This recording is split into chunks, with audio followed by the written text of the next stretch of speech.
సింగరేణిని private పరం చేసే కుట్రలు జరుగుతున్నాయని ఆరోపించారు బీఆర్ఎస్ నేత హరీష్ రావు. కాంగ్రెస్ కుంభకోణాలతో సింగరేణి కుప్పకూలే ప్రమాదం కనిపిస్తోందన్నారు. చంద్రబాబులాగే సింగరేణిని రేవంత్ రెడ్డి ఆగం చేస్తున్నారని విమర్శించారు. సింగరేణిని కాపాడుకునేందుకు కార్మికులంతా ఏకం కావాలని పిలుపునిచ్చారు హరీష్ రావు. సింగరేణి అనేది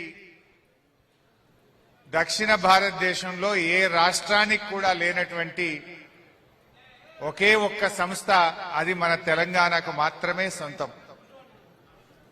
ఇది నాటి నిజాం కాలంలో ప్రారంభమైన ఈ సింగరేణి ఈ ప్రాంత రూపురేఖలు మార్చడంలో, కొన్ని లక్షల కుటుంబాల జీవితాల్ని మార్చడంలో, ఈ రాష్ట్రానికి వెలుగులు అందించడంలో సింగరేణి పాత్ర చాలా గణనీయమైనటువంటిది.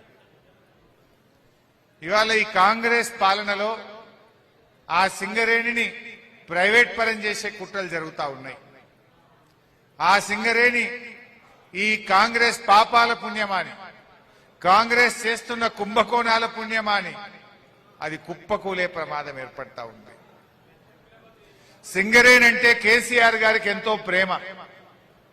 సింగరేణి అంటే ఏందో నాకు గాని ఉద్యమంలో పాల్గొన్న కొప్పులీశ్వర్ లాంటి వారికి, చందర్ లాంటి వారికి అందరికీ మాకు బాగా తెలుసు.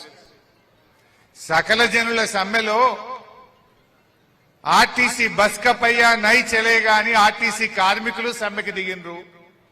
బొగ్గు ముక్క ఎత్తేదే లేదని మా సింగరేణి కార్మికులు మొత్తం బొగ్గు ఉత్పత్తినే నిలిపివేస్తే ఢిల్లీలో ప్రధానమంత్రి చెప్పిండు మన్మోహన్ సింగ్, సింగరేణి బొగ్గు ఉత్పత్తి ఆగిపోయింది, రేపు కరెంట్ ఆగిపోయే ప్రమాదం ఉన్నది.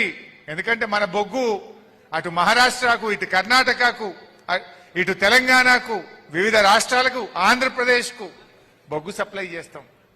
సకల జనుల సమ్మెలో మా కార్మికులు చేసిన పోరాటం